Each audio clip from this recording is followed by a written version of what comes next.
ಸ್ನೇಹಿತರೆ ನಮಸ್ಕಾರ. ನಾವಿಲ್ಲಿ ಪಾಂಡುಪುರದ ಹತ್ರ ಪಕ್ಕ ಒಂದು ಫ್ಲ್ಯಾಟ್ನ ವಿಸಿಟ್ ಮಾಡೋಕ್ಕೆ ಬಂದಿದ್ದೀವಿ. ಇದು ಬಂದು ಸೌತೆ ಗಿಡ. ಸೌತೆಗೆ ನೀವು ನೋಡ್ಬೋದು ಫ್ಲವರಿಂಗ್ ಯಾವ ರೀತಿ ಇದೆ ಅಂದ್ಬಿಟ್ಟು. ತುಂಬ ಒಂದು ಕೂಡ ಫೇಲ್ಯೂರ್ ಇಲ್ಲ, ಕಂಪ್ಲೀಟ್ಲಿ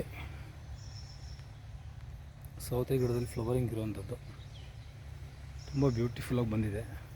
ಇದಕ್ಕೆ ಸರಿ ಸುಮಾರು ಒಂದು 40 ದಿನ ಆಗಿರುವಂಥದ್ದು. ಆಲ್ರೆಡಿ ಒನ್ ಟೈಮ್ ಕಟಿಂಗ್ ಕೂಡ ಮಾಡಿದ್ದಾರೆ. ಇವತ್ತು ಈ ಒಂದು ಲ್ಯಾಂಡ್ನ ವಿಸಿಟ್ ಮಾಡೋದಕ್ಕೆ ಬಂದಿದ್ದೀವಿ. ನಮ್ಮ ವೆಂಕಟೇಶ್ ಸರ್ ಮತ್ತು ನಾವಿಬ್ಬರೂ